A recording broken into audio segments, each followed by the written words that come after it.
বেশ অনেকদিন ধরে ভাবছিলাম যে আমার এই রঙের বোতলগুলোকে যদি আমি একটা সুন্দর জায়গায় ঠাঁই দিই তাহলে কি রকম হয়। যতগুলো জিনিস আছে সবকিছুর মধ্যেও এই রং তুলিটা কিন্তু আমার খুব একটা প্রিয় জিনিসের মধ্যেই পড়ে।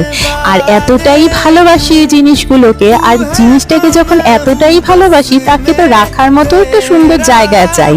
তাই এই বাক্সটাকে হাতে পেলাম, তাই ভাবলাম এই বাক্সটাকে সুন্দর করে একটু ডেকোরেট করব।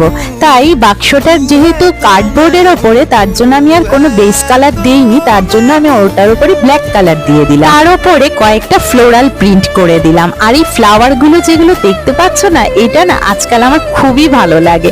এবার সাইড গুলো ভাবছি একটু ফাঁকা ফাঁকা লাগছে, একটু কলকা ডিজাইন করে দিলাম। আর কয়েকটা মিরর ছিল, ওই মিরর গুলো একটু সেট করে দিলাম। এই যে কথা বলতে বলতে রঙের বাক্সটা কিন্তু খুব সুন্দরভাবে সেজে উঠলো। আর হ্যাঁ, তোমরা কিন্তু জানিও কিরকম হয়েছে।